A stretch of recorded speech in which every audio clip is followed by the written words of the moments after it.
집 한 채도 못 해주면서 무슨 훈계를 그렇게 하세요? 그 말이 끝나자마자 며느리 정유진의 차가운 손바닥이 어머니의 뺨 위로 꽂혔습니다. 순식간에 볼이 달아오르고 식탁 위 공기가 얼어붙었습니다. 사돈은 와인잔을 천천히 돌리며 웃었고 아들은 고개를 숙인 채 아무 말도 하지 못했습니다. 정유진은 비웃듯 한마디를 더 던졌습니다. 제발 주제 파악 좀 하시고 그냥 가만히 좀 있으세요. 그 한마디가 평생을 참고 살아온 여인의 마음을 완전히 무너뜨렸습니다. 하지만 그날 정유진은 몰랐습니다. 이날의 말과 행동이 자신을 나락으로 밀어넣을 시작이 될 줄을요. 사연 시작 전 구독과 좋아요, 알림 설정은 사연 보름달에 큰 힘이 됩니다. 그럼 오늘의 사연 시작하겠습니다. 정수는 새벽 5시부터 부엌에 서 있었습니다. 며느리 유진의 생일상을 차리기 위해서였어요. 도마 위에서 당근이 또각또각 잘려나가는 소리가 고요한 새벽을 깨웠습니다. 정순의 손끝은 어느새 차가워져 있었어요. 오늘만은 아무 일 없이 지나갔으면. 정순이 혼잣말을 중얼거렸습니다. 마음 한구석에서 불안감이 스멀스멀 기어올랐어요. 하지만 정수는 고개를 저으며 그 감정을 밀어냈습니다. 오늘은 며느리의 생일이니까요.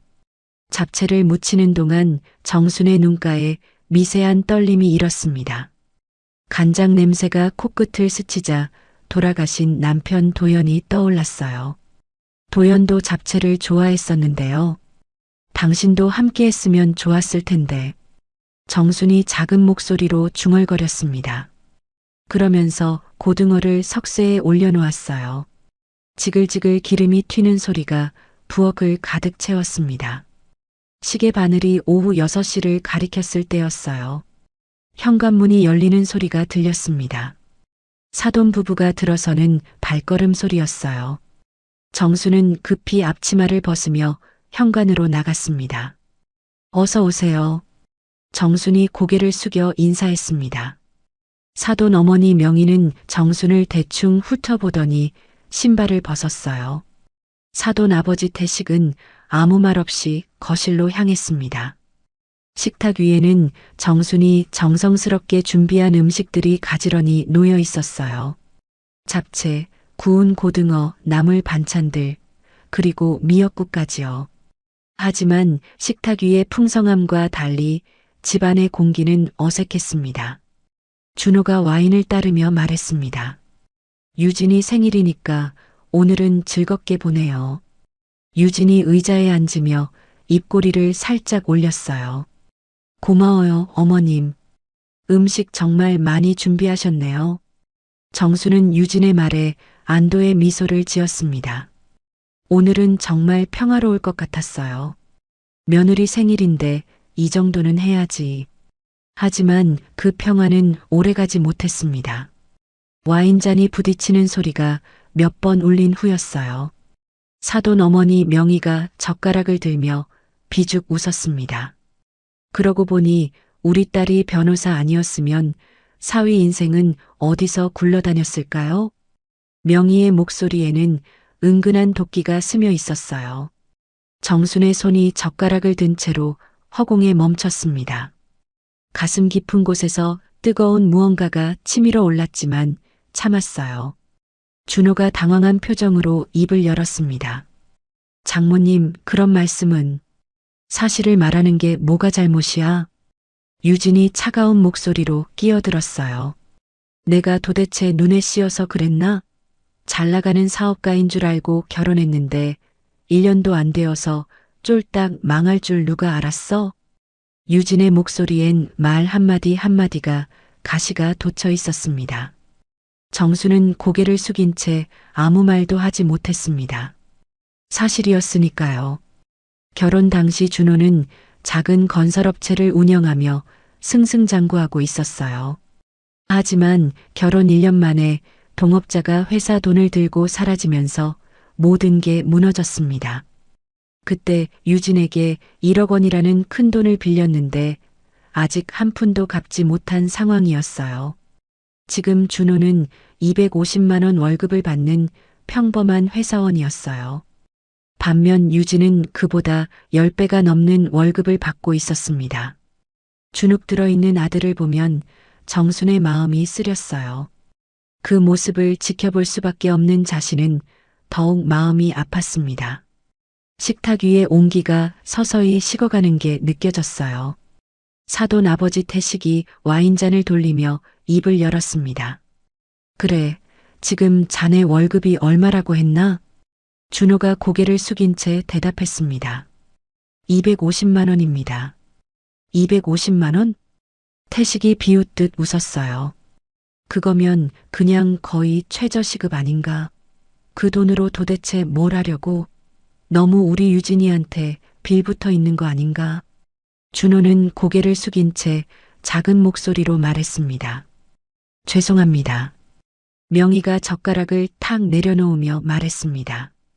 아니, 보태기는커녕 빌려간 1억도 하나도 못 갚았다는데 뭘 기대해요?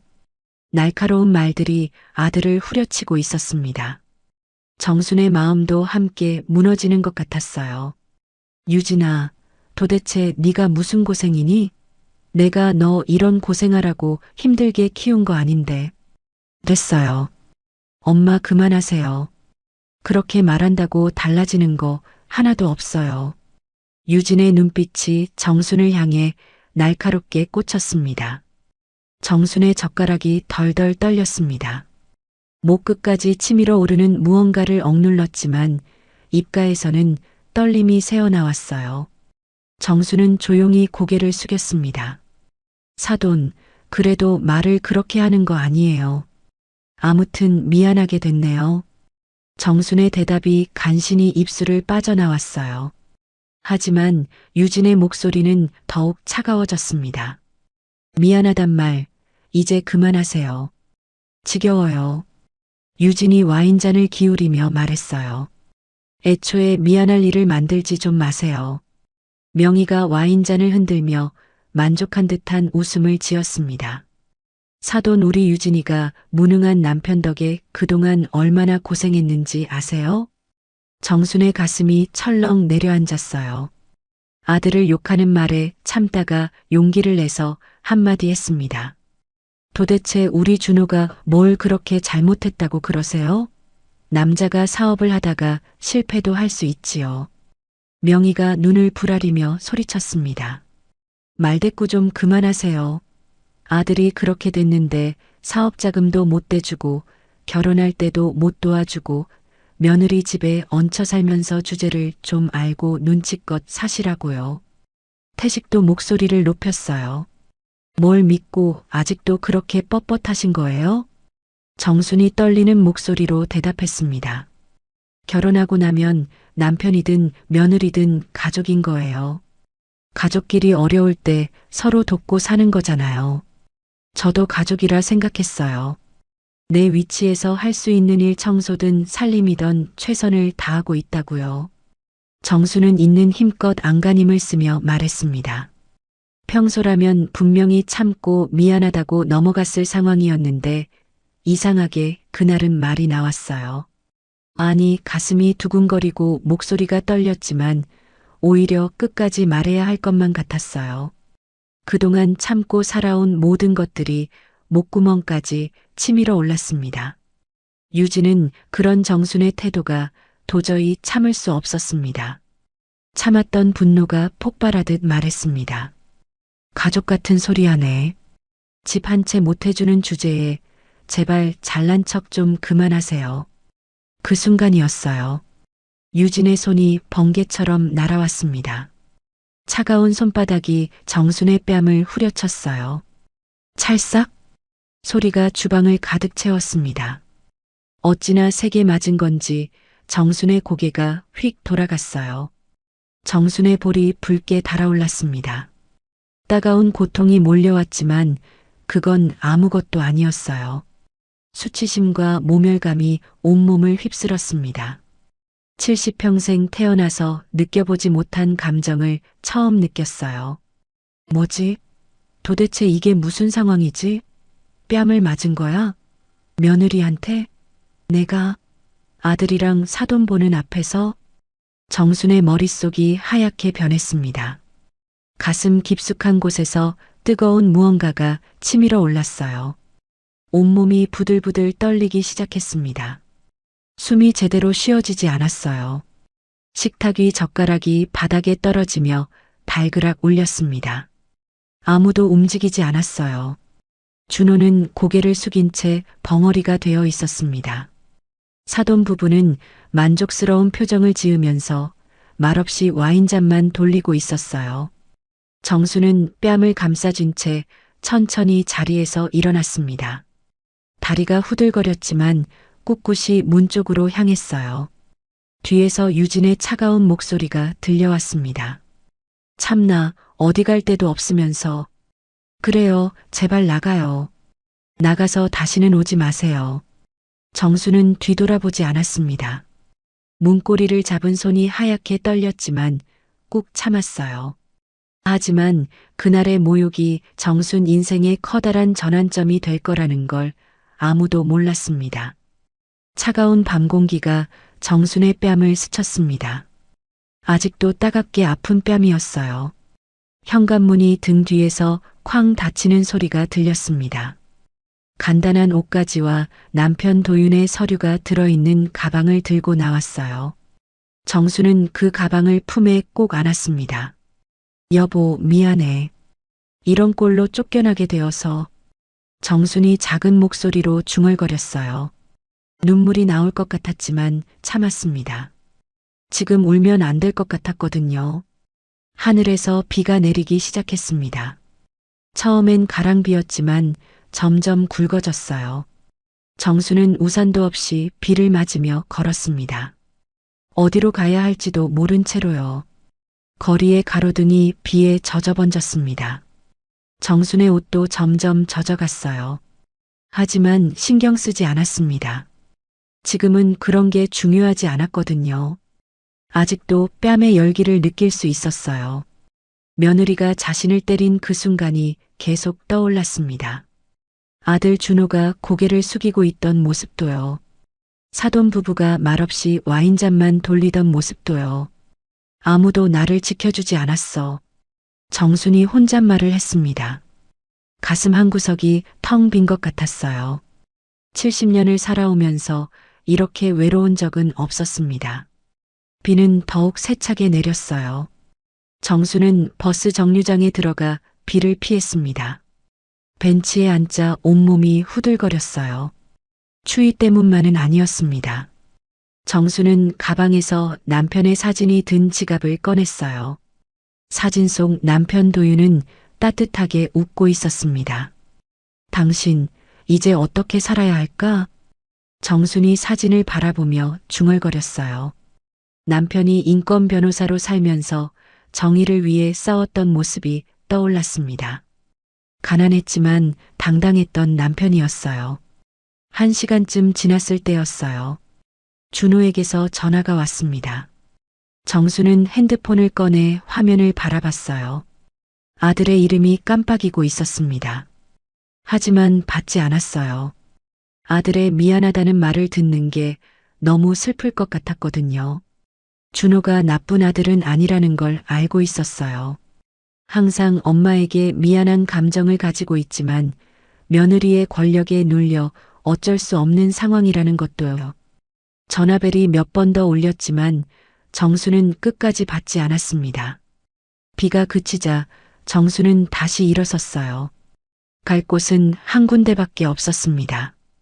옛날에 살던 작은 원룸이었어요. 남편 도윤이 죽은 후에도 계약을 유지하고 있던 곳이었습니다. 택시를 잡아 타고 그곳으로 향했어요. 창밖으로 흘러가는 거리를 바라보며 4년 전의 일이 떠올랐습니다. 남편이 세상을 떠나고 몇 달 후였어요. 유진이 처음 같이 살자고 제안했을 때였습니다. 어머님, 원룸에서 혼자 사시지 마시고 저희랑 같이 살아요. 민재도 할머니가 보고 싶어 해요. 유진이 환하게 웃으며 말했던 그때였어요. 정수는 그 말이 진심이라고 믿었었습니다. 손주 민재가 할머니를 찾는다는 말에 가슴이 뭉클했거든요. 정말 괜찮을까? 불편하지 않을까? 정순이 조심스럽게 물었을 때였어요. 무슨 말씀이세요?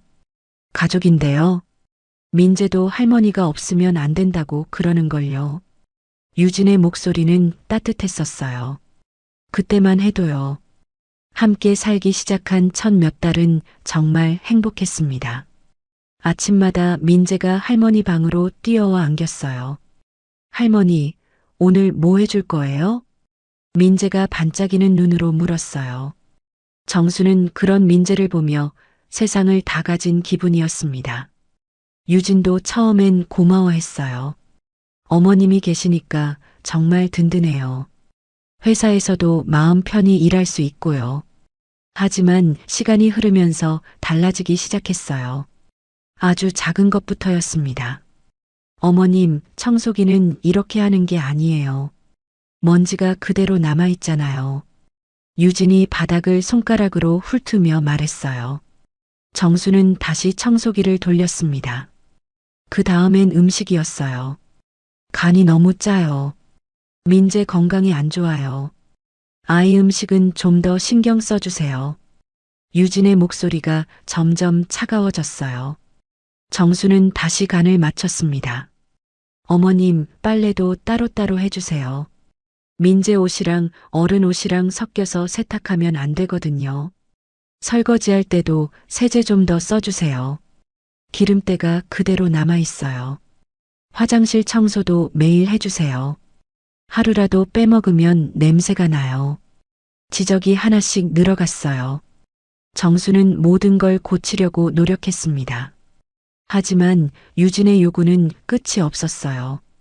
1년쯤 지났을 때였어요. 유진이 결정적인 말을 했습니다. 어머님, 가져온 거 하나 없이 왔으면 이런 거라도 잘해야죠. 저희가 먹여 살리는 건데 최소한의 도리는 해야 하는 거 아니에요? 그때 정수는 깨달았어요. 자신이 가족이 아니라 식모라는 걸요. 집안일 해주고 아기 봐줄 식모가 필요했던 거였어요. 민재도 점점 달라졌습니다. 처음엔 할머니를 좋아했지만 엄마 눈치를 보기 시작했어요. 민재야, 할머니랑 놀자. 정순이 말하면 민재는 엄마를 힐끔 봤어요. 유진이 못마땅한 표정을 짓으면 민재는 도망가 버렸습니다. 엄마가 할머니는 바빠대요. 일해야 하니까 방해하지 말래요. 6살짜리 아이의 입에서 나온 말이었어요. 정순의 가슴이 무너져 내렸습니다. 4년 동안 참고 견뎠던 모든 기억들이 택시 안에서 스쳐 지나갔어요. 창밖으로 흘러가는 거리를 보며 정수는 쓴웃음을 지었습니다. 어리석었던 자신이 한심스러웠어요. 택시가 원룸 앞에 도착했어요. 정수는 요금을 지불하고 내렸습니다. 오랫동안 비어있던 집은 먼지 냄새가 났어요. 정수는 전등을 켜고 방을 둘러봤습니다. 작지만 깨끗한 공간이었어요. 남편 도윤과 함께 살던 추억이 깃든 곳이기도 했습니다. 여보, 나 오늘 정말 힘들었어. 정순이 남편의 사진을 바라보며 말했어요. 정순의 눈에서 마침내 눈물이 흘러내렸습니다. 이제 내 인생은 내가 정리해야겠어. 더 이상 누구에게 기댈 수도 없고 기대고 싶지도 않았어요. 정순의 눈에서 마침내 눈물이 흘러내렸어요. 하지만 슬픔보다는 분노가 더 컸습니다. 오늘 당한 모욕을 절대 잊을 수 없었거든요. 정수는 젖은 옷을 갈아입고 가방에서 남편의 서류들을 꺼냈어요. 변호사로서 마지막까지 포기하지 않았던 사건들의 자료였습니다. 정수는 눈물을 닦고 그동안 보지 않았던 남편의 서류들을 한 장씩 꺼내기 시작했어요. 사실 변호사이면서 가족들을 가난하게 만들고 결국엔 그렇게 허망하게 가버린 남편이 처음엔 원망스러웠거든요. 돈 한 푼 제대로 벌어다 주지 못하고 집 한 채 마련해 주지 못한 채 세상을 떠났으니까요. 다른 변호사들은 잘 살던데 왜 우리만 이렇게 고생해야 했는지 이해할 수 없었어요. 그래서 남편이 뭐 하다 갔는지 하는 일이 무엇인지 일부러 안 봤었습니다. 원망스러워서요. 보면 더 화가 날 것 같았거든요. 하지만 오늘 이런 일을 당하고 나니 뭐가 그렇게 중요해서 이렇게 끝까지 가방에 보관했는지 문득 궁금해졌습니다. 정말 의미 있는 일이었을까요? 아니면 그저 허황된 정의감이었을까요? 뭐가 그렇게 중요해서 이렇게 끝까지 가방에 보관했는지 문득 궁금해졌습니다. 서류들은 대부분 인권소송 관련 자료였어요. 노동자들의 권익을 위해 싸웠던 흔적들이 고스란히 남아 있었습니다. 정수는 남편의 손글씨가 빼곡히 적힌 메모들을 보며 가슴이 뭉클해졌어요. 김 씨 가족, 산업재해 보상 거부당함, 재심 신청 준비, 박 씨, 부당해고, 회사 측 협박 심함, 증거 수집 중, 최 씨, 임금 체불 6개월, 생계 곤란, 우선 처리 필요. 한 줄 한 줄마다 누군가의 절박한 사연이 담겨 있었어요. 남편이 얼마나 꼼꼼히 기록하며 도우려 했는지 알 수 있었습니다. 수수료도 제대로 받지 못할 사건들이 대부분이었어요. 당신이 그렇게 중요하게 여기던 일들이구나. 정순이 서류를 만지며 혼잣말했습니다. 남편이 인권 변호사로 살면서 얼마나 많은 사람들을 도우려 했는지 새삼 느껴졌어요. 동시에 남편과 우리 가족이 왜 가난했는지 이해가 됐어요. 돈이 없어서 소송을 못하는 사람들의 일만 골라서 했으니까요. 밤이 깊어갔지만 정수는 잠들지 않았습니다. 새로운 시작을 위한 준비를 해야 했거든요. 내일부터는 정말 혼자 살아가야 했으니까요. 그런데 이상했어요. 처음으로 누구 눈치도 보지 않아도 된다는 생각이 들자 마음 한구석이 홀가분해졌습니다. 4년 동안 억눌렀던 감정들이 조금씩 풀리는 것 같았어요. 새벽 2시가 넘어서야 정수는 서류 정리를 마저 했어요. 그런데 맨 아래쪽에서 유독 두꺼운 파일 하나가 눈에 띄었습니다.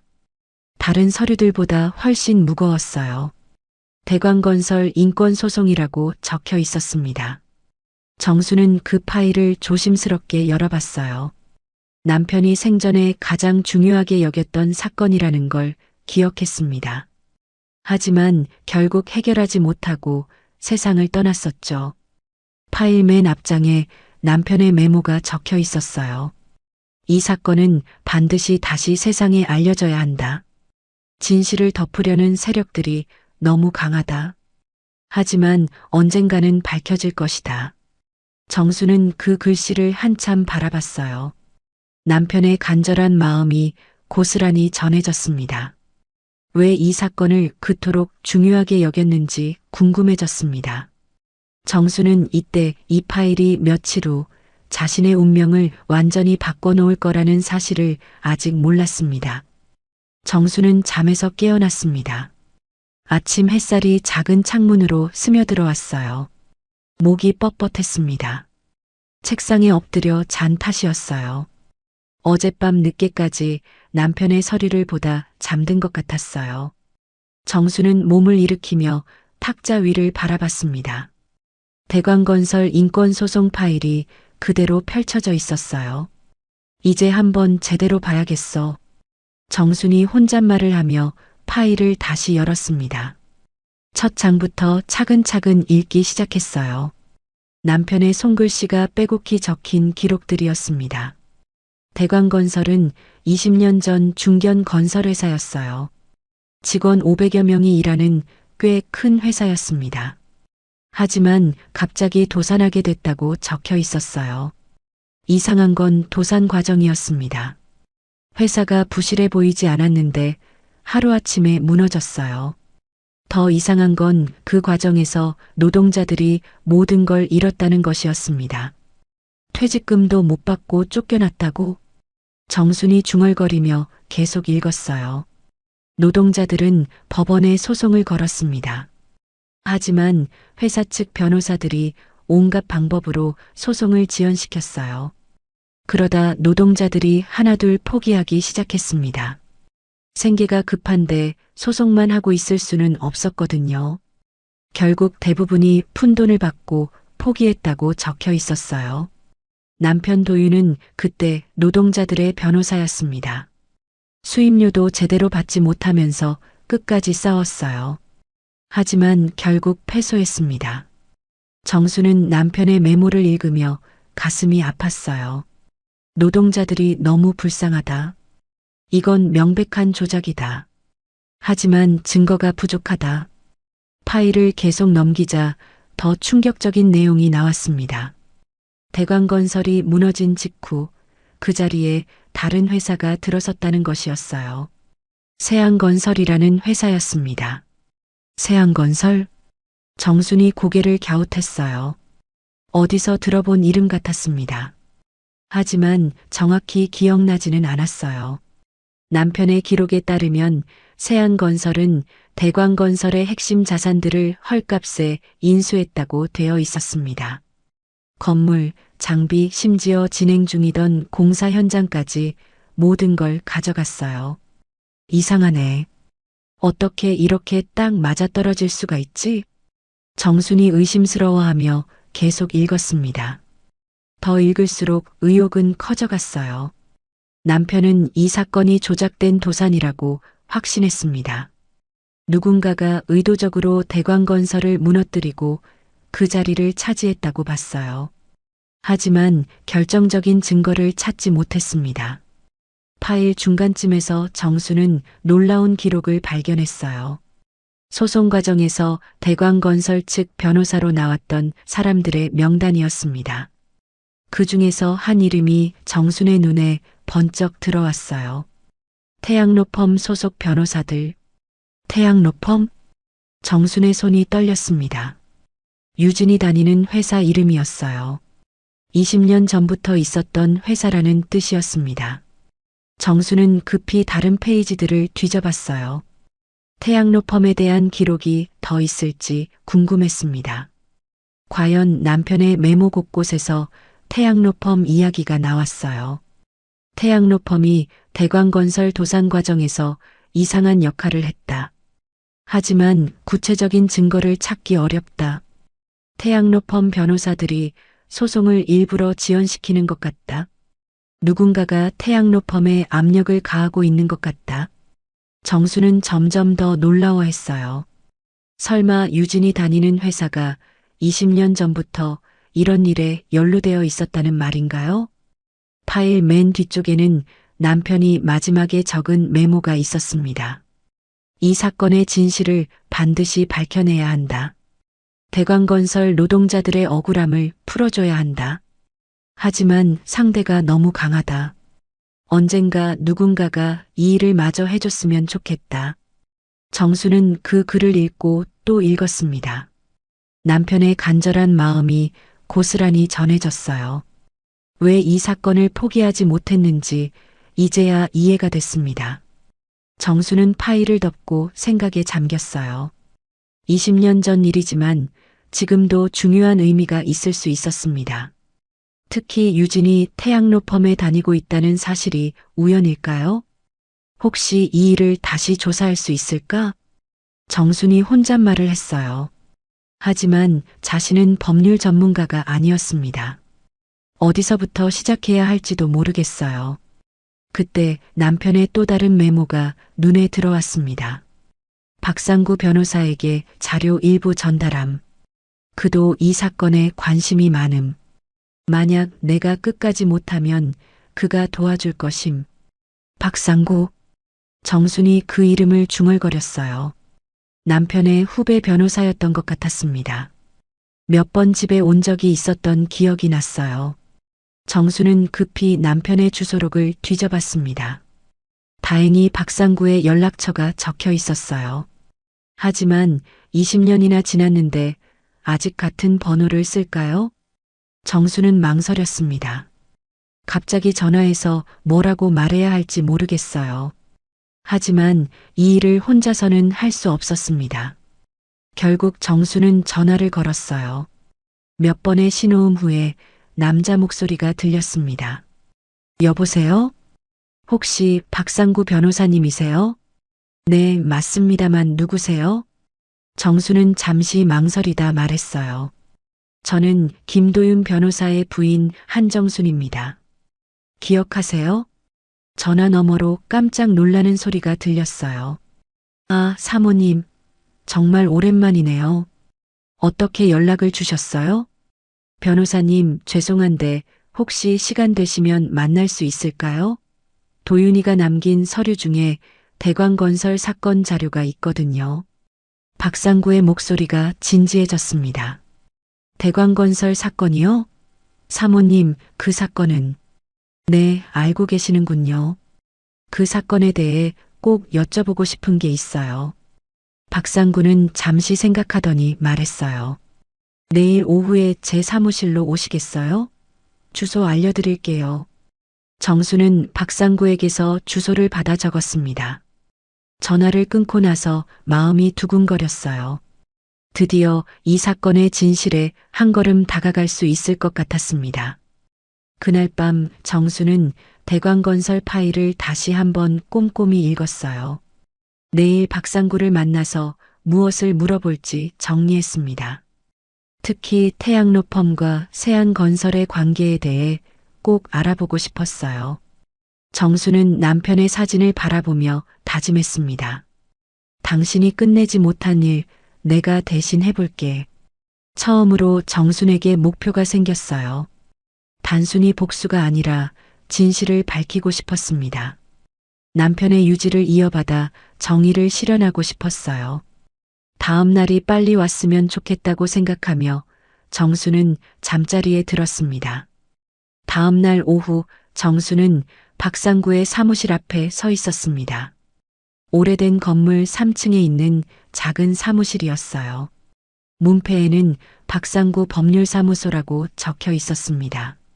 정순이 문을 두드리자 익숙한 목소리가 들렸어요. 들어오세요. 박상구는 5년 전보다 많이 늙어 보였습니다. 머리에는 흰머리가 늘었고 얼굴에는 피로가 역력했어요. 하지만 눈빛만큼은 여전히 날카로웠습니다. 형수님, 정말 오랜만이에요. 앉으세요. 박상구가 의자를 권하며 말했어요. 목소리에 반가움과 함께 죄책감이 섞여 있었습니다. 정수는 가방에서 대광건설 파일을 꺼냈어요. 변호사님, 이 파일을 봤는데 도윤이가 마지막에 변호사님 이야기를 했더라고요. 박상구의 표정이 무거워졌습니다. 5년 전 그날이 떠올랐어요. 형이 마지막까지 이 사건을 포기하지 않았던 모습이요. 그 사건 말씀이시군요. 사실 저도 그 일로 5년 동안 마음이 무거웠어요. 무슨 말씀이세요? 박상구는 깊은 한숨을 쉬었습니다. 형수님, 사실 형이 그 사건 때문에 돌아가신 거나 다름없어요. 정순의 얼굴이 창백해졌습니다. 그게 무슨 말씀이에요? 형이 대광건설 사건을 끝까지 파고들려고 했거든요. 하지만 저는 중간에 포기했어요. 협박을 받았거든요. 박상구의 목소리가 떨렸어요. 5년 전 그때의 공포가 아직도 선명했습니다. 어느 날 정체불명의 사람들이 사무실에 와서 경고했어요. 더 이상 파고들지 말라고요. 가족의 안전을 보장할 수 없다면서요. 정수는 숨이 막힐 것 같았어요. 그래서 포기하셨나요? 부끄럽지만 그랬어요. 어린 아이들이 있었거든요. 하지만 형은 끝까지 포기하지 않았어요. 혼자서라도 끝까지 하겠다고 하시면서요. 박상구가 서류함에서 두꺼운 파일을 꺼냈어요. 형이 돌아가시기 전날 밤에 이 자료들을 저에게 맡겼어요. 언젠가 진실이 밝혀질 때를 대비해서라고 하시면서요. 정수는 그 파일을 받아봤습니다. 남편이 정리한 것보다 훨씬 더 자세한 자료들이 들어 있었어요. 형이 마지막까지 정리한 거예요. 대광건설이 어떻게 무너졌는지, 누가 이익을 받는지 모든 게 들어 있어요. 정순이 파일을 펼쳐보자 놀라운 내용들이 나왔습니다. 대광건설의 재정 상태는 도산할 정도로 나쁘지 않았어요. 오히려 꽤 건실한 편이었습니다. 변호사님, 그럼 어떻게 무너진 거예요? 인위적으로 무너뜨린 거죠. 갑자기 은행에서 대출을 회수하고 협력업체들이 계약을 파기했어요. 마치 약속이나 한 것처럼요. 박상구가 자료를 가리키며 설명했어요. 보세요. 이 회사가 대광건설이 무너진 후 그 자리를 차지했어요. 세안건설이라는 곳이에요. 정순의 심장이 쿵쿵 뛰었습니다. 세안건설은 사돈 아버지 윤태식의 회사였거든요. 변호사님, 혹시 세안건설 대표가 윤태식이라는 사람인가요? 맞아요. 어떻게 아세요? 정수는 지난 며칠간 있었던 일들을 차근차근 설명했습니다. 며느리에게 뺨을 맞고 쫓겨난 일부터 유진이 태양로 펌에 다니고 있다는 사실까지요. 박상구는 정순의 이야기를 듣고 깜짝 놀랐어요. 설마 그 태양로 펌이요? 대광건설 사건 때 상대편 변호사들이 소속된 바로 그 로펌? 네, 맞아요. 그래서 더 이상하다고 생각했어요. 박상구는 고개를 끄덕이며 생각에 잠겼습니다. 형수님, 이건 단순한 우연이 아니에요. 모든 게 연결되어 있어요. 박상구가 컴퓨터를 켜며 말했어요. 보세요. 세안건설은 대광건설이 무너지기 전까지는 작은 회사였어요. 하지만 대광건설의 자산을 인수한 후 급속도로 성장했죠. 화면에는 세안건설의 성장 과정이 자세히 나와 있었습니다. 5년 만에 10배 이상 커진 놀라운 성장이었어요. 그리고 태양로펌은 그 과정에서 법적 문제들을 처리해줬고요. 지금도 세안건설의 고문 변호사 역할을 하고 있어요. 정수는 머리가 어지러웠습니다. 모든 게 연결되어 있었던 거였어요. 그날부터 정순과 박상구는 본격적인 조사에 들어갔습니다. 박상구는 죄책감에 시달렸던 5년을 만회하려는 듯 열정적으로 움직였어요. 일주일 후 박상구가 중요한 발견을 했어요. 형수님, 대박이에요. 당시 대광건설 격리 담당자를 찾았어요. 그분이 중요한 증거를 가지고 있대요. 그 격리 담당자는 김영수라는 50대 남성이었습니다. 그는 대광건설이 무너질 때 회사의 장부를 몰래 복사해서 가지고 있었어요. 당시 뭔가 이상하다고 생각했거든요. 회사가 그렇게 갑자기 무너질 리가 없다고 봤어요. 김영수가 내놓은 장부에는 놀라운 내용이 적혀 있었습니다. 대광건설은 새로운 프로젝트를 앞두고 있었고 자금 상황도 나쁘지 않았어요. 그런데 갑자기 은행에서 대출 만기를 앞당겨서 회수하겠다고 통보가 왔어요. 동시에 여러 협력업체에서 계약 해지 통보가 들어왔고요. 김영수의 증언은 충격적이었습니다. 누군가가 계획적으로 대광건설을 무너뜨렸다는 것이었어요. 그리고 이상한 건 세안건설에서 며칠 전부터 우리 직원들을 스카우트하러 다녔다는 거예요. 마치 미리 알고 있었던 것처럼요. 정수는 온몸에 소름이 돋았습니다. 모든 게 계획된 일이었던 거예요.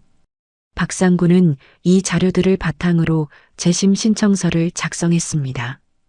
그리고 믿을 만한 기자에게 이 이야기를 제보했어요. 형수님, 이제 세상에 알릴 때가 됐어요. 형이 목숨 걸고 지키려던 진실을요. 며칠 후 신문 일면에 큰 기사가 실렸습니다. 5년 만에 진실 추적, 대광건설 사건 재조명이라는 제목이었어요. 기사에는 정순의 이름도 나왔습니다. 고 김도윤 변호사의 부인 한정순 씨가 남편의 유지를 이어받아 5년 만에 재심을 청구했다고 적혀 있었어요. 정수는 그 기사를 보며 가슴이 두근거렸습니다. 이제 정말 시작이었어요. 진실을 밝히기 위한 긴 싸움의 첫걸음을 내딘 거였습니다. 박상구가 정순에게 말했어요. 형수님, 이제 진짜 싸움이 시작됩니다. 상대방이 가만히 있지 않을 거예요. 하지만 형이 우리를 지켜보고 계실 거예요. 정수는 고개를 끄덕이며 대답했어요. 괜찮아요. 이미 각오는 했어요. 도윤이와 대광건설 노동자들의 억울함을 풀어주고 싶어요.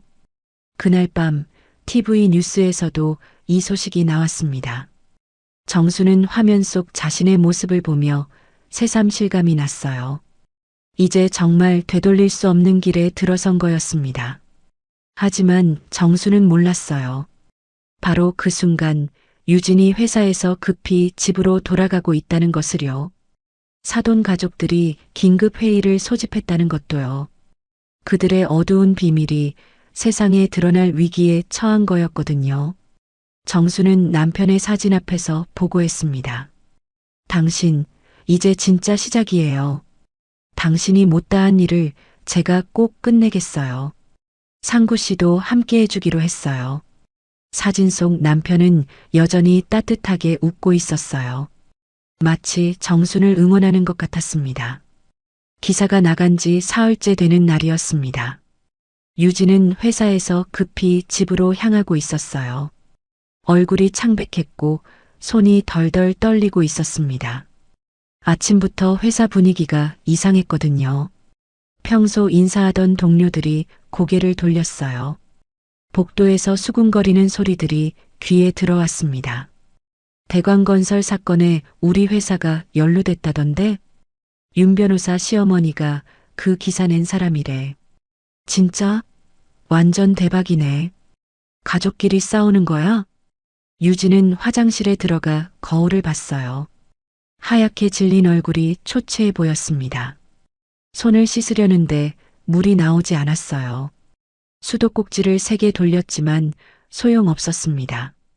제발 좀. 유진이 작은 목소리로 중얼거렸어요. 모든 게 자신의 뜻대로 되지 않는 것 같았습니다. 승강기 안에서 핸드폰을 꺼냈어요. 어머니에게서 온 문자가 15통이나 쌓여 있었습니다. 빨리 집에 와. 아버지가 난리 났어. 기자들이 회사에 전화하고 있어. 어떻게 할 거야? 유진아, 정말 빨리 와야 해. 상황이 심각해. 답장 좀 해라. 왜 연락이 안 되냐? 유진의 가슴이 철렁 내려앉았어요. 손가락이 떨려서 답장을 보내기도 어려웠습니다. 모든 게 무너져가고 있다는 느낌이었어요. 택시에서 내려 집으로 들어서자 사돈 부모가 거실에 앉아 있었어요. 아버지 태식의 얼굴은 잿빛이었고 어머니 명희는 눈이 빨갛게 부어 있었습니다. 유진아, 이게 도대체 뭔 일이야? 태식이 신문을 집어던지며 소리쳤어요. 유진은 깜짝 놀라 주저앉을 뻔했습니다. 왜 내 시어머니가 우리 회사 이름을 신문에 내는 거야? 우리가 뭘 잘못했다고? 태식의 목소리에는 분노와 당황이 섞여 있었어요. 평생 차분했던 아버지의 이런 모습을 처음 봤습니다. 유진은 신문을 주워들었습니다. 세안건설, 대광건설 자산 헐값 인수 의혹이라는 제목이 눈에 들어왔어요. 글자들이 춤추는 것 같았습니다. 이게 뭐예요? 아버지가 뭘 잘못했다는 거예요? 유진의 목소리가 떨렸어요. 하지만 마음속으로는 불안했습니다. 혹시 정말 뭔가 문제가 있는 건 아닐까요? 잘못한 게 아니라 의심받는다는 거야. 기자들이 벌써 회사에 전화하고 있어. 태식이 머리를 감싸며 말했어요. 오늘 아침에만 기자 전화가 10통도 넘게 왔어. 대광건설이 뭐냐고, 왜 그 회사 자산을 샀냐고, 정당한 절차였냐고. 명희가 울먹이며 끼어들었어요. 유진아, 내가 뭔가 해야 해. 내 시어머니를 말려야 한다고. 제가 뭘 어떻게 해요? 저 늙은이가 집에서 나간 지가 언제인데요? 유진이 짜증스럽게 대답했어요. 하지만 속으로는 정순이 원망스러웠습니다. 왜 조용히 살지 못하고 이런 일을 벌이는 걸까요? 그럼 준호한테라도 연락해봐. 어머니를 좀 말리라고 해. 유진이 한숨을 쉬며 핸드폰을 꺼냈어요. 준호에게 전화를 걸었지만 받지 않았습니다. 1번, 2번, 3번. 몇 번을 걸어도 마찬가지였어요. 받지도 않네요. 진짜 한심해. 이럴 때는 꼭 연락이 안 되고. 유진의 목소리에 분노가 섞였어요. 유진아, 내 회사는 괜찮아? 태식이 걱정스럽게 물었습니다.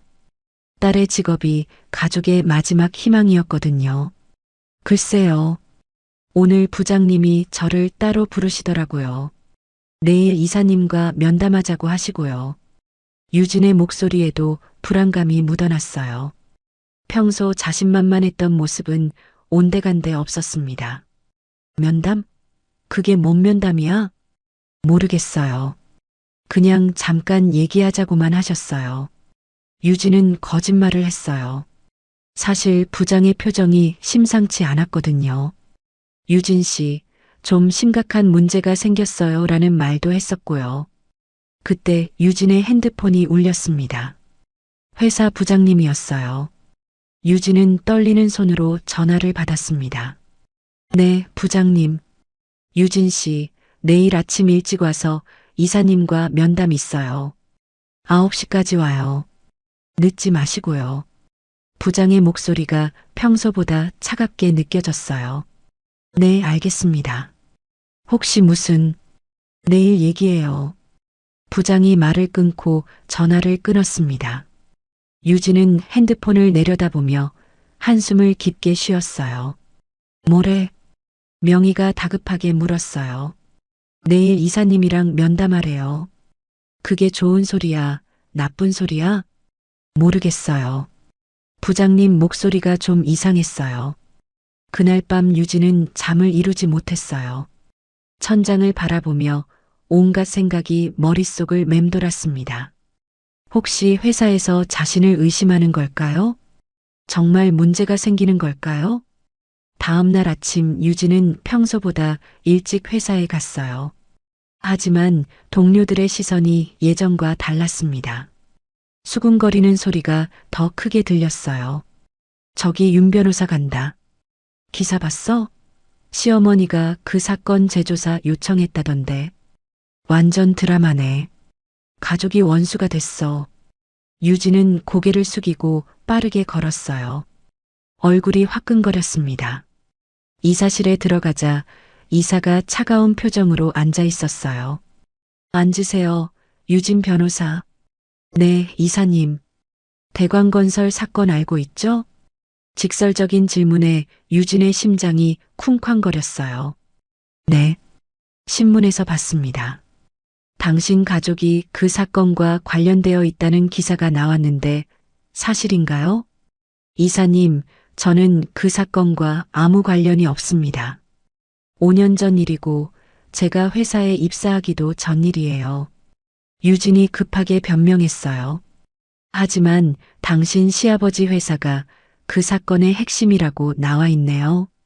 그리고 당신 시어머니가 재조사를 요청했고요. 이사의 목소리가 점점 차가워졌어요.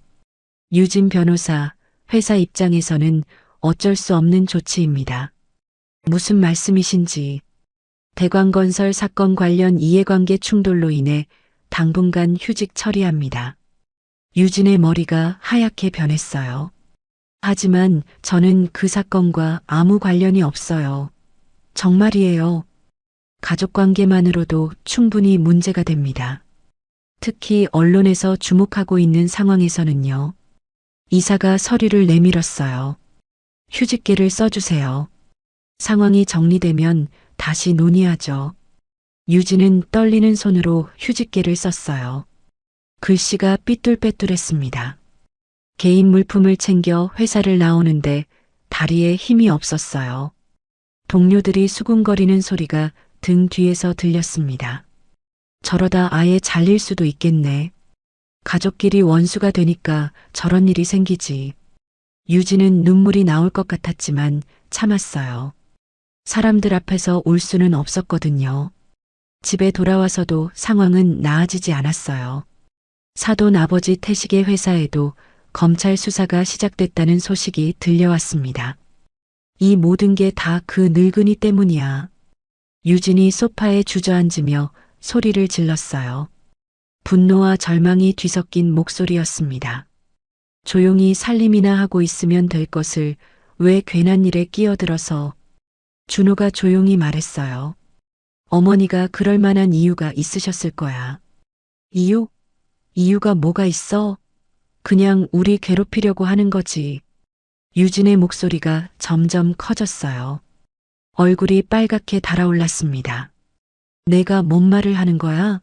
내 어머니가 우리 가족을 망하게 만들고 있는데. 유진아, 목소리 좀 낮춰. 낮추라고? 나는 지금 회사에서 잘렸다고. 너희 어머니 때문에. 준호는 고개를 숙이고 말이 없었어요. 평소에도 아내 앞에서는 항상 주눅 들어 있었거든요. 유진은 그런 남편이 더욱 화가 났습니다. 정말 한심해. 어머니 편만 들고 있고. 나는 뭐야? 나는 내 아내야, 남이야? 그때 7살 민재가 방에서 나왔어요. 큰 소리에 놀라서 나온 것 같았습니다. 엄마, 왜 그렇게 화내요? 민재의 작은 목소리에도 유진은 짜증이 났어요. 들어가 있어. 어른들 얘기야. 할머니는 언제 와요? 할머니 보고 싶어요. 민재의 말에 유진의 화가 폭발했어요. 할머니는 앞으로 안 와. 할머니 때문에 우리 집이 이렇게 됐어. 왜요? 할머니가 뭘 잘못했어요? 순진한 아이의 질문에 유진은 더욱 화가 났습니다. 잘못한 게 한두 개야? 우리 가족 망하게 만든 사람이야. 민재가 울음을 터뜨렸고 준호가 급히 아이를 안아 방으로 들어갔어요. 민재야, 괜찮아. 아빠가 있으니까 괜찮아. 유진은 혼자 거실에 남아 머리를 감쌌습니다. 모든 게 무너져가고 있었어요. 그동안 쌓아올린 사회적 지위도 경제적 안정도 모든 게 흔들리고 있었습니다. 며칠 후 더 충격적인 소식이 들려왔어요. 태양로펌 내부에서 대광건설 사건과 관련된 불법 자문 정황이 발견됐다는 것이었습니다. 검찰이 로펌을 압수수색했고 유진이 담당했던 다른 사건들도 재조사에 들어갔어요. 이제 정말 끝났어. 유진이 절망적인 목소리로 중얼거렸습니다. 눈가에 다크서클이 짙게 생겼어요. 사돈 어머니 명희가 유진에게 말했어요. 유진아, 이제라도 내 시어머니를 찾아가서 사과해야 하는 거 아니야? 사과요? 제가 왜 사과를 해요? 저는 아무 잘못한 게 없어요. 유진이 목청을 높였어요. 잘못하고 안 하고가 중요한 게 아니야. 지금 우리 가족이 다 망하게 생겼다고. 그래도 자존심이 있는데 어떻게 가요? 저를 때린 사람한테 가서 빌라고요? 유진의 목소리에 억울함이 가득했어요. 하지만 상황은 점점 더 악화됐어요. 언론에서는 연일 세양건설과 태양로펌의 유착 관계를 보도했습니다. 유진의 이름도 기사에 계속 등장했어요. 비리 로펌의 핵심 변호사, 특혜 수혜자라는 표현들이 따라붙었습니다. 마트에 가면 사람들이 수군거렸어요. 아파트 엘리베이터에서도 시선을 피해야 했습니다. 그제서야 유진은 깨달았어요. 정순이 단순히 감정적으로 복수하는 게 아니라는 것을요. 치밀하게 계획된 정의 구현이었다는 것을요. 하지만 인정하고 싶지 않았어요. 여전히 정순이 자신들을 괴롭히려고 꾸민 일이라고 생각하고 싶었습니다. 그날 밤 유진은 잠을 이루지 못했어요. 머릿속에서는 정순의 말이 계속 맴돌았습니다. 가족이라면 서로 도우며 살아가는 게 당연한 거 아닌가요? 그때는 우습게 생각했던 말이었는데 지금은 왜 이렇게 가슴에 박히는 걸까요? 유진은 베개에 얼굴을 묻고 흐느꼈어요. 모든 게 무너져가고 있었지만 아직도 자신이 틀렸다는 걸 인정할 수는 없었습니다. 몇 달이 흘렸습니다. 세상 사람들은 대광건설 사건을 잊어가고 있었어요. 하지만 유진과 사돈 가족에게는 지옥 같은 시간이었습니다. 태식의 세양건설은 검찰 수사로 영업이 거의 중단됐어요. 유진은 여전히 복직하지 못한 채 집에서 시간을 보내고 있었습니다. 그런데 어느 날 명희가 들뜬 목소리로 유진을 불렀어요. 유진아, 큰일 났어. 좋은 소식이야.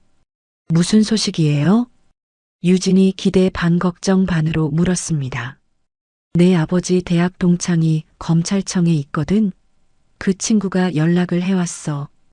태식이 신이 나서 설명했어요. 이번 사건 담당 검사가 우리 편이래. 조만간 수사가 마무리될 거라고 하더라. 유진의 눈이 반짝였습니다. 정말요? 그럼 혐의가 없다는 뜻이에요?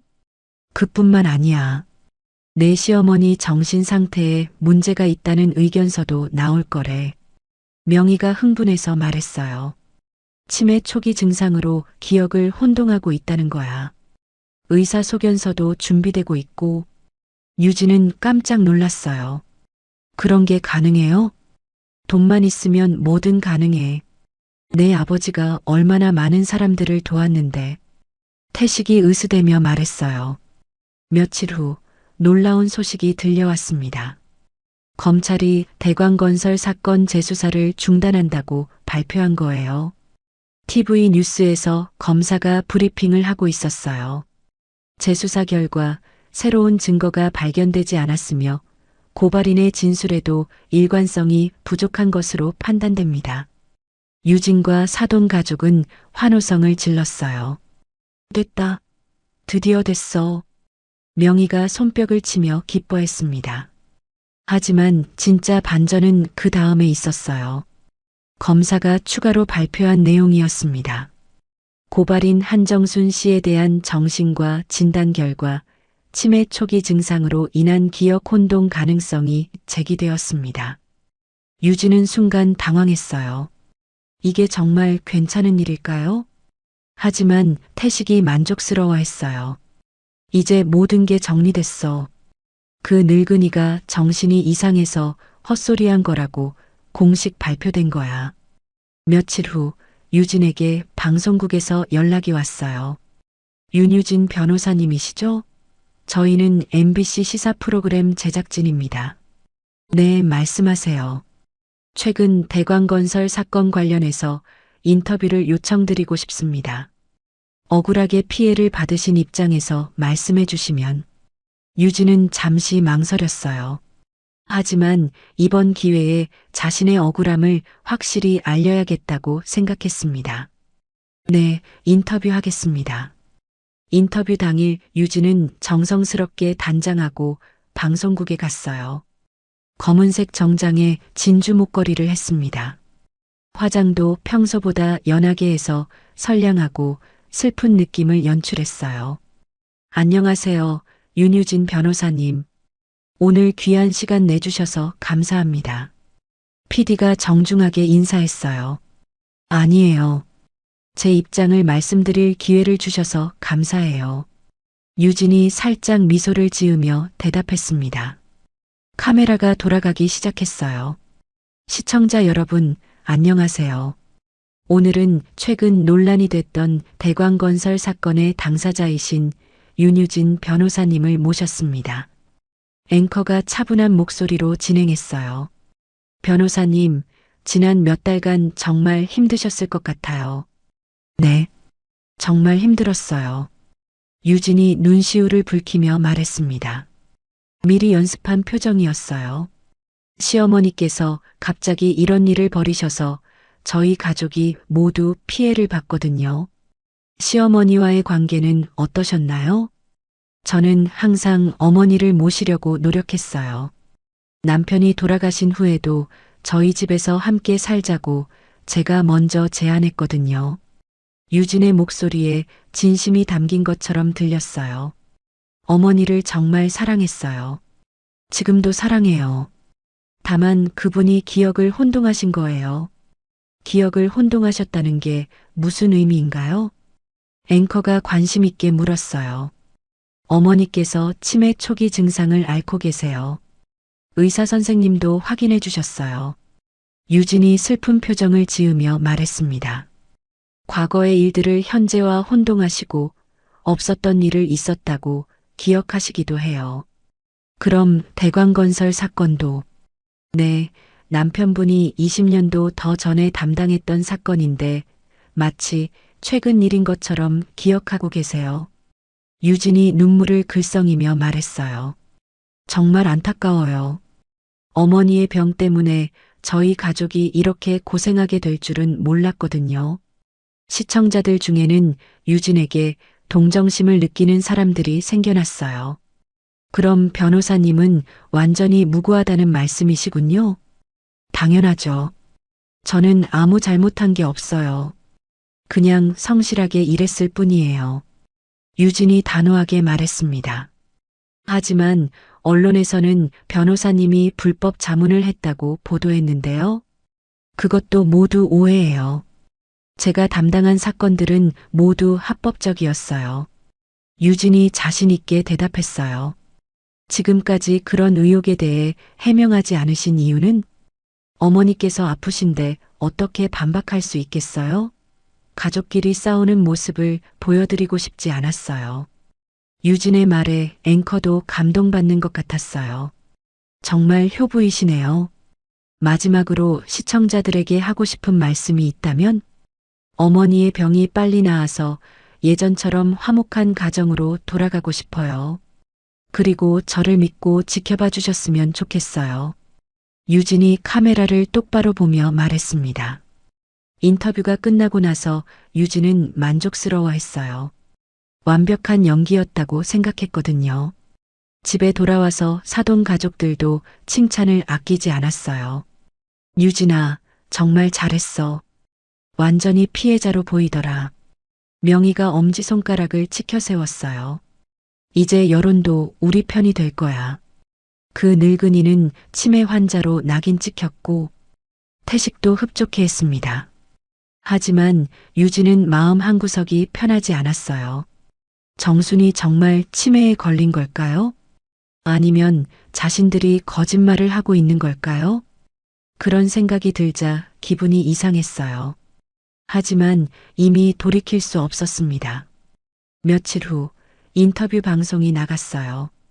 반응은 생각보다 좋았습니다. 시청자들 중 상당수가 유진에게 동정적이었어요. 가족 때문에 고생하는 며느리가 불쌍하다. 치매 걸린 시어머니 때문에 인생이 망가졌네. 효부 맞네. 저런 상황에서도 어머니 욕 안 하고. 인터넷 댓글들을 보며 유진은 안도했어요. 드디어 자신의 억울함이 풀린 것 같았습니다. 회사에서도 연락이 왔어요. 유진 씨, 상황이 정리된 것 같으니 복직 준비하세요.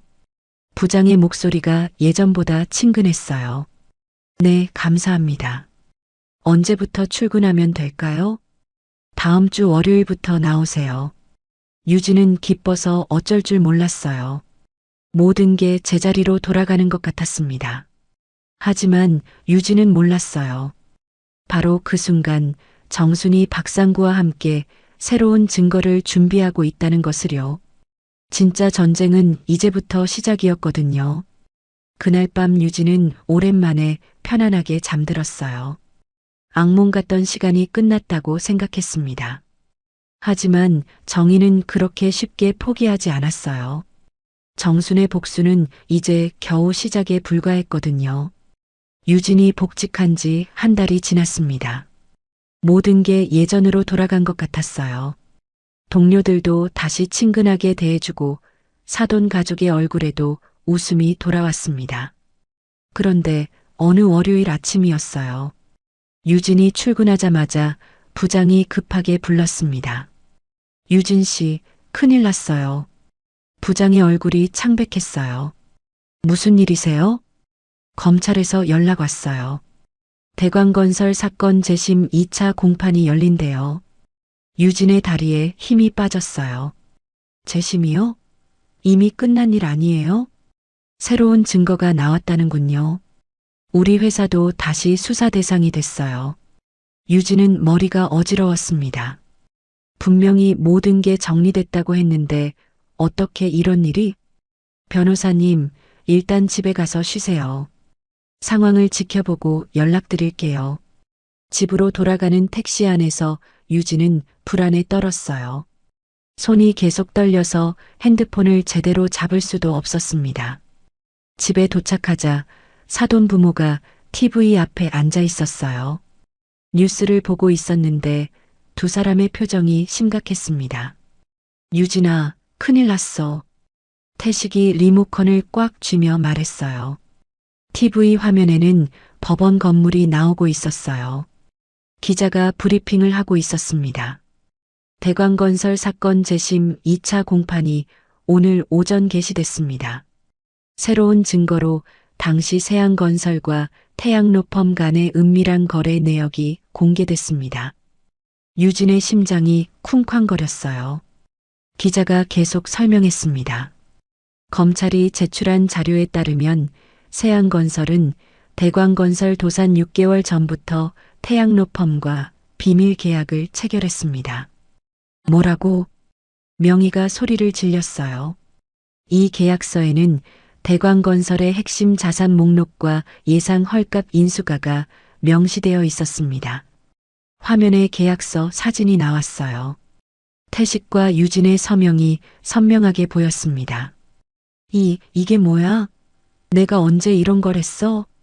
태식이 얼굴이 하얗게 질려서 말했어요. 또한 태양로펌 소속 윤유진 변호사가 이 과정에서 핵심 역할을 했다는 정황도 드러났습니다. 유진은 TV 화면을 멍하니 바라봤어요. 자신의 이름이 뉴스에 나오고 있었거든요. 거짓말이야. 이건 조작이야. 유진이 소리쳤지만 아무도 듣고 있지 않았어요. 뉴스는 계속됐습니다. 특히 대광건설 직원들의 퇴직금과 체불임금 문제를 의도적으로 지연시킨 정황도 발견됐습니다. 기자가 법원 앞에서 인터뷰하고 있었어요. 저희가 확보한 녹취록에 따르면 태양로펌과 세안건설 관계자들이 노동자들의 소송을 방해하기 위해 여러 불법적인 방법을 동원했습니다. 그때 녹취록 일부가 공개됐어요. 노동자들이 포기할 때까지 계속 지연시켜야 해. 생계가 급하면 결국 포기하게 돼 있어. 세안에서 준비한 자금으로 핵심 증인들 입막음하는 건 어때? 좋은 생각이야.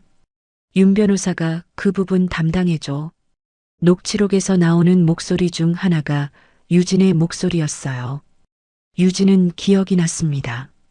5년 전 회사 회식 자리에서 농담 삼아 한 말이었어요. 그런데 그게 녹음되어 있었다니요. 이건 농담이었어요. 진짜로 한 말이 아니라고요. 유진이 절규했지만 소용없었어요. TV에서는 법정 내부 모습이 나오고 있었어요. 판사가 엄숙한 표정으로 판결을 읽고 있었습니다. 피고 세양건설과 태양로펌은 대광건설 노동자들에게 총 50억 원의 손해배상금을 지급하라. 또한 관련자들은 업무상 배임과 증거인멸, 증인 매수 등의 혐의로 기소 처분한다. 유진의 얼굴이 창백해졌어요. 다리에서 힘이 빠져 주저앉을 뻔했습니다. 안 돼. 이럴 수가 없어. 명희가 울음을 터뜨렸어요. 우리가 뭘 잘못했다고 이런 일이? 정말 억울해. 태식은 멍하니 앉아 있었어요. 평생 쌓아온 모든 것이 무너지는 순간이었습니다. 그때 유진의 핸드폰이 울렸어요. 회사에서 온 전화였습니다. 여보세요? 유진 씨, 미안해요. 회사에서 즉시 해고 결정이 났어요. 네, 해고요? 변명의 여지가 없어요. 당장 개인 물품 정리하러 오세요. 전화가 끊어졌어요. 유진은 핸드폰을 바닥에 떨어뜨렸습니다. 그 순간 준호가 회사에서 돌아왔어요. 얼굴이 어두웠습니다. 여보, 나도 회사에서 잘렸어. 뭐라고? 회사에서 가족 때문에 이미지가 나빠졌다고 하네. 가족 모두가 한순간에 모든 걸 잃었어요. 직장도 사회적 지위도 경제적 기반도 모든 게 사라졌습니다. 며칠 후 더 충격적인 소식이 들려왔어요. 사돈 아버지 태식이 구속됐다는 것이었습니다. 아버지, 유진이 구치소 면회실에서 소리쳤어요. 태식은 수의를 입고 있었어요. 며칠 만에 10살은 늙어 보였습니다. 유진아, 미안하다. 아버지가 잘못했어. 아니에요. 아버지가 뭘 잘못하셨어요? 나도 모르게 잘못된 일에 휘말렸나 봐. 그때 너무 욕심이 컸어. 태식의 목소리에 후회가 가득했어요. 우리 가족 때문에 너까지 고생하게 해서 정말 미안해. 유진은 눈물이 났어요. 하지만 울고 있을 때가 아니었습니다.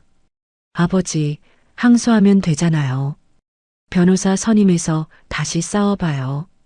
돈이 어디 있니? 회사 자산은 모두 동결됐고 집도 경매에 넘어갔어. 유진은 충격을 받았어요. 집까지 잃게 된다니요. 면회를 마치고 나오는데 기자들이 몰려들었어요. 윤유진 변호사, 한 말씀 해주세요. 이번 판결에 대해 어떻게 생각하세요? 정말 무죄라고 생각하세요? 유진은 고개를 숙이고 빠르게 걸었어요. 플래시가 터지고 카메라가 따라왔습니다. 집에 돌아와서도 기자들이 기다리고 있었어요. 유진은 뒷문으로 들어갔습니다. 거실에는 명희가 짐을 싸고 있었어요. 유진아, 우리 이 집에서 나가야 해. 어디로 가요? 명희 언니 집에 얹혀 살아야겠어. 다른 방법이 없어. 유진은 현실이 믿어지지 않았어요. 몇 달 전까지만 해도 떵떵거리며 살았는데 이제는 친척 집에 얹혀 살아야 한다니요. 그날 밤 유진은 잠을 이루지 못했어요. 천장을 바라보며 지난 일들을 떠올렸습니다. 정순이 집에서 쫓겨나던 그날이 생각났어요. 자신이 정순의 뺨을 때렸던 순간도요. 집 한 채 못 해주는 주제라고 말했던 것도 떠올랐습니다. 이제 자신이 그런 처지가 됐어요. 집도 없고 직장도 없고 미래도 보이지 않았습니다. 그때 7살 민재가 방에서 나왔어요. 엄마, 잠이 안 와요. 민재야, 엄마 옆에 와서 자자. 민재가 유진 옆에 누웠어요. 엄마, 우리 왜 이사 가요? 할머니 집으로 가는 거예요? 민재의 순진한 질문에 유진의 가슴이 아팠어요. 아니야. 할머니는 우리랑 안 살아. 왜요? 할머니 보고 싶은데. 유진은 대답할 수 없었어요. 이 모든 일의 시작이 정순과의 갈등이었으니까요. 며칠 후 이사를 마치고 친척집에 짐을 풀었어요. 작은 방 하나에 가족 4명이 살아야 했습니다. 유진은 거울을 보며 한숨을 쉬었어요. 머리카락은 푸석푸석하고 얼굴에는 주름이 늘었습니다. 스트레스 때문에 살도 많이 빠졌어요. 그때 명희가 들어왔어요. 유진아, 이제라도 내 시어머니한테 가서 빌어야 하는 거 아니야? 아직도 그런 소리 하세요? 우리 가족이 다 망했는데 자존심이 뭐가 중요해? 명희의 목소리에 절박함이 묻어났어요. 가서 무릎 꿇고 빌어. 그래야 이 지옥에서 벗어날 수 있어. 유진은 고개를 저었어요. 아직도 정순에게 굽히고 싶지 않았습니다. 하지만 현실은 점점 더 참혹해졌어요. 언론에서는 연일 자신들을 비난했고 사람들의 시선도 차가웠습니다. 마트에 가면 사람들이 수군거렸어요. 저기 그 여자 아니야? 뉴스에 나온. 맞네. 시어머니 뺨 때리고 쫓아낸 그 며느리. 정말 몰상식한 사람이네. 유진은 고개를 숙이고 빠르게 지나갔어요. 어디를 가도 숨을 곳이 없었습니다. 그제서야 유진은 깨달았어요. 정순이 자신에게 보여준 것이 진짜 정의라는 것을요. 복수가 아니라 잘못된 일을 바로잡는 일이었다는 것을요. 그날 밤 유진은 오랜만에 정순을 떠올렸어요. 지금 어디서 뭘 하고 있을까요? 그날 밤 유진은 오랜만에 정순을 떠올렸어요. 지금 어디서 뭘 하고 있을까요? 문득 이런 생각이 들었습니다. 나중에 수십 년 후에 민재 아내가 나를 때린다면 어떤 기분이 들까? 내가 한 행동을 내가 당한다면? 유진은 몸서리를 쳤어요. 너무도 끔찍하고 수치스러울 것 같았거든요. 70세가 넘은 나이에 며느리에게 뺨을 맞는다는 건 상상만 해도 끔찍했습니다. 그런데 정순 어머님은 그걸 당하셨던 거예요. 게다가 아들과 사돈들이 보는 앞에서요. 도대체 어떻게 그런 행동을 한 걸까? 유진이 자신을 향해 중얼거렸어요. 가슴 깊은 곳에서 뜨거운 부끄러움이 치밀어 올랐습니다. 어머님의 그때 마음이 어땠을까요? 얼마나 수치스럽고 절망스러우셨을까요? 70평생 그런 모욕을 당해본 적이 없으셨을 텐데요. 유진은 베개에 얼굴을 묻고 흐느꼈어요. 그동안 무시와 원망만 가득했었던 마음이 처음으로 미안함으로 바뀌었습니다. 왜 갑자기 그런 미안함이 들었는지 자신도 이해하지 못했어요. 지금까지는 정순 때문에 자신이 피해를 봤다고만 생각했는데 오늘은 왜 이렇게 마음이 아픈 걸까요? 유진은 자신의 변한 마음을 이해할 수 없었습니다. 하지만 분명한 건 이제 정순에 대한 미안함이 가슴을 짓누르고 있다는 것이었어요. 어떻게 사과해도 용서받을 수 없을 것 같았어요. 자신이 한 일이 얼마나 끔찍한 일이었는지 이제야 진정으로 깨달았습니다. 하지만 정순의 진짜 계획은 아직 완성되지 않았어요. 이제 마지막 단계가 남아 있었거든요. 3년이 흘렸습니다. 정순은 작은 사무실에서 서류를 정리하고 있었어요. 벽에는 도연재단이라는 명패가 걸려 있었습니다. 남편의 이름을 딴 재단이었어요. 박상구가 문을 두드리며 들어왔습니다. 형수님, 오늘 대광건설 피해자 가족들에게 마지막 지원금이 전달됐어요. 정순이 고개를 끄덕였어요. 따뜻한 미소가 입가에 번졌습니다. 그동안 고생 많았어요, 상구 씨. 형수님이야말로 고생 많으셨죠. 형이 보고 계실 거예요. 박상구의 목소리에 감동이 묻어났어요. 지난 3년간 정순과 함께 재단을 운영하면서 정순의 인품에 감복했거든요. 재단은 대광건설 사건 승소로 받은 배상금으로 만들어졌어요. 정순은 그 돈을 한 푼도 개인적으로 쓰지 않았습니다. 모두 어려운 사람들을 돕는 데 사용했어요. 상구 씨, 그런데 오늘 특별한 손님이 온다고 하셨죠? 네, 곧 오실 거예요. 정순이 창밖을 바라보며 말했어요. 마음이 복잡했습니다. 오후 2시 재단 문이 조심스럽게 열렸어요. 유진이 들어섰습니다. 3년 전과는 완전히 다른 모습이었어요. 화려했던 브랜드 옷 대신 수수한 검은색 옷을 입고 있었습니다. 얼굴도 많이 야위었고 머리에는 흰머리가 눈에 띄었어요. 어머님, 유진이 작은 목소리로 말했어요. 목소리가 떨리고 있었습니다. 정수는 천천히 고개를 들어 유진을 바라봤어요. 표정은 평온했지만 눈빛에는 깊은 슬픔이 어려 있었습니다. 앉아. 정순이 조용히 말했어요. 유진은 조심스럽게 의자에 앉았습니다. 박상구가 물을 따라주고 자리를 비켰어요. 두 사람만 남았습니다. 한동안 침묵이 흘렀어요. 유진은 고개를 숙인 채 손을 꼭 쥐고 있었습니다. 손이 계속 떨리고 있었어요. 어머님 저는 유진이 말을 시작하려다 멈췄어요. 무엇부터 말해야 할지 모르겠었거든요. 정수는 기다려줬어요. 재촉하지 않았습니다. 어머님, 제가 정말 잘못했어요. 유진의 목소리가 떨렸어요. 눈에서 눈물이 흘러내렸습니다. 그동안 어머님께 정말 못됐어요. 용서받을 수 없다는 걸 알아요. 유진이 얼굴을 가리며 울었어요. 지난 3년간 참았던 모든 감정이 터져나왔습니다. 어머님을 때렸던 일, 하루도 잊어본 적이 없어요. 그 순간이 계속 떠올라서 잠을 못 잘 때가 많았어요. 정수는 말없이 유진을 바라봤어요. 얼굴에는 여전히 평온한 표정이었습니다. 처음엔 어머님이 우리를 망하게 만든다고 생각했어요. 원망도 많이 했고요.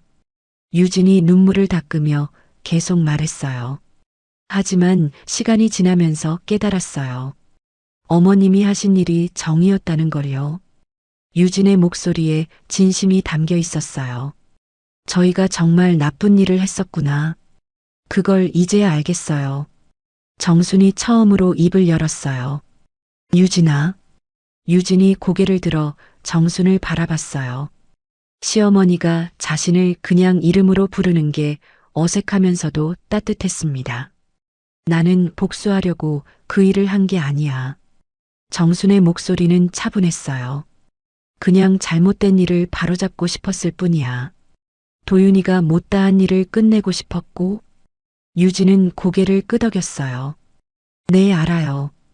이제야 알겠어요. 유진이 너도 피해자였어. 잘못된 시스템의 피해자였지. 정순의 말에 유진이 놀랐어요. 무슨 말씀이세요? 넌 그냥 시키는 대로 했을 뿐이야.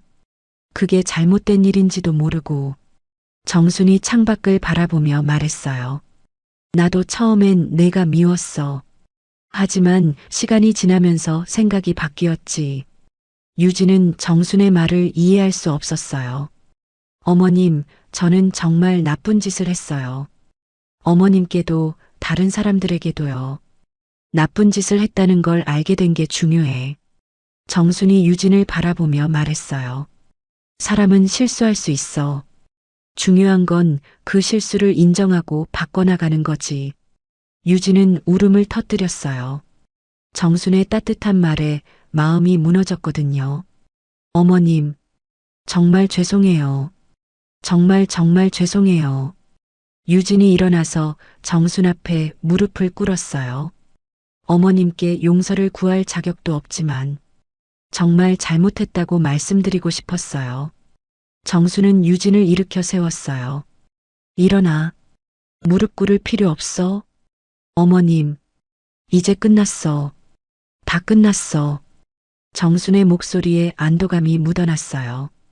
유진은 가방에서 편지 봉투를 꺼냈어요. 어머님, 이걸 드리고 싶어서 왔어요. 정순이 편지를 받아봤어요. 편지야. 그동안 하고 싶었던 말들을 다 적었어요.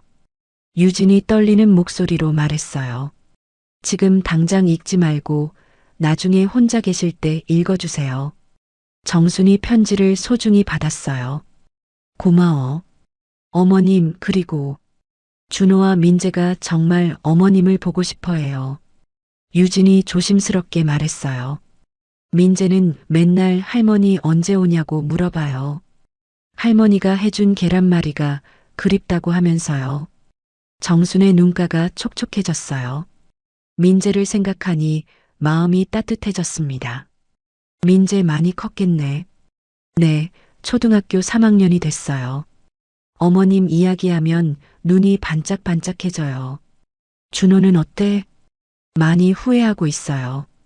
그날 어머님을 지켜드리지 못한 걸요. 정수는 고개를 끄덕였어요. 준호도 어려웠을 거야. 어머니와 아내 사이에서 어머님이 너무 너그러우세요. 저희가 그렇게 대했는데 이제 다 과거 일이야. 정순이 일어서서 창가로 갔어요. 밖에는 따뜻한 봄볕이 내리쬐고 있었습니다. 유진아, 앞으로는 어떻게 살 계획이야? 작은 법무사 사무실에서 일하고 있어요. 급여는 많지 않지만 정직하게 살려고 해요. 유진의 목소리에 진심이 담겨 있었어요. 어머님 말씀처럼 잘못된 걸 바로잡고 싶어요. 더 이상 누군가에게 상처 주는 일은 하지 않을 거예요. 정순이 미소를 지었어요.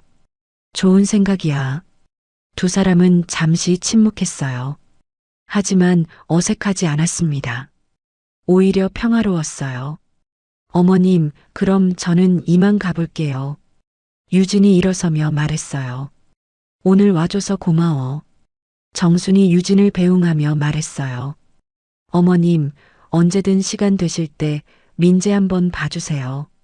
그 아이가 정말 보고 싶어 해요. 그럴게.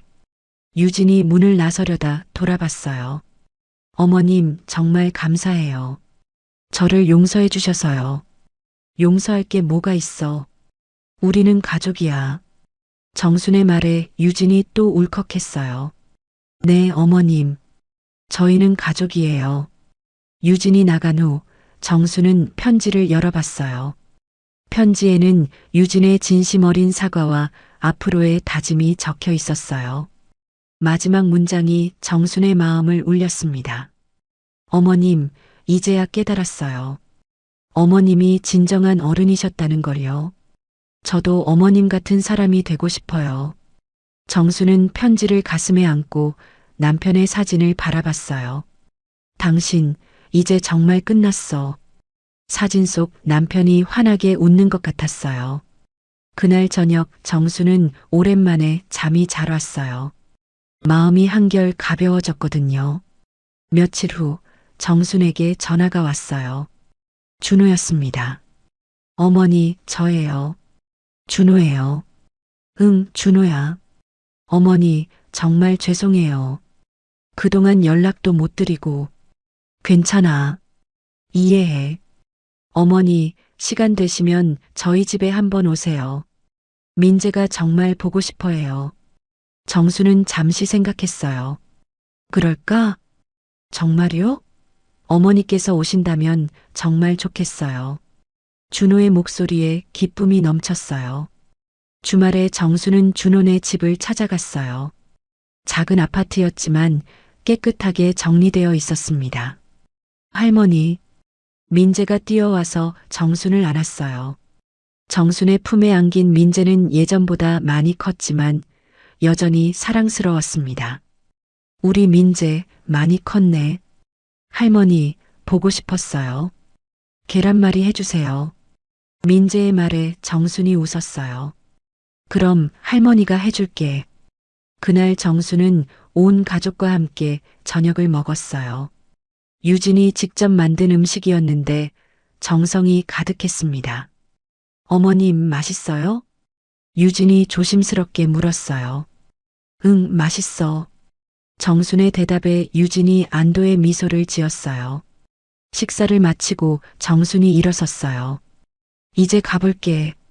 어머니, 좀 더 계세요. 준호가 아쉬워했어요. 다음에 또 올게. 정순이 현관에서 신발을 신는데 민재가 달려왔어요. 할머니, 이거 드릴게요. 민재가 그림을 하나 건넸어요. 할머니와 손주가 함께 웃고 있는 그림이었습니다. 고마워, 민재야. 정순이 그림을 소중히 받았어요. 집으로 돌아가는 길, 정수는 마음이 따뜻했어요. 모든 게 제자리를 찾아가고 있다는 느낌이었습니다. 그날 밤 정수는 남편의 사진 앞에 앉았어요. 당신, 이제 정말 모든 게 끝났어. 정순이 남편에게 말했어요.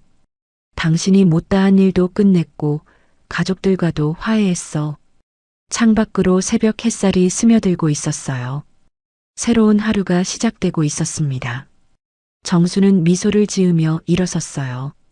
오늘도 재단에서 도움이 필요한 사람들을 위해 일해야 했거든요. 남편의 사진을 한 번 더 바라보며 정순이 말했어요. 당신 고마웠어. 당신 덕분에 정말 의미 있는 삶을 살 수 있었어. 그리고 조용히 집을 나섰습니다. 새로운 하루를 맞이하기 위해서요. 정순의 인생에서 복수는 끝났습니다. 이제는 진정한 용서와 화해의 시간이 시작됐어요. 세상은 여전히 불완전하지만 작은 정의 하나가 실현됐습니다. 그리고 그 정의는 용서로 완성됐어요. 정수는 걸어가면서 생각했습니다. 진정한 승리는 상대를 무너뜨리는 게 아니라 서로를 일으켜 세우는 거라고요. 따뜻한 햇살이 정순의 등을 비추며 새로운 하루를 축복해주고 있었습니다. 오늘의 한정순 할머니 이야기 어떠셨나요? 며느리에게 뺨을 맞고 집에서 쫓겨난 한 할머니가 남편의 유지를 이어받아 진정한 정의를 실현하는 이야기였습니다. 처음에는 복수처럼 보였지만 결국은 잘못된 것을 바로잡고 용서와 화해로 마무리되는 감동적인 결말이었죠. 때로는 참는 것만이 미덕이 아닙니다. 잘못된 일에 맞서는 용기도 필요하죠. 하지만 그 끝은 용서와 화해도 하나의 좋은 방법이라는 것을 한정순 할머니가 보여주셨습니다. 며느리를 용서하며 진정한 어른의 모습을 보여주시면서 말이죠.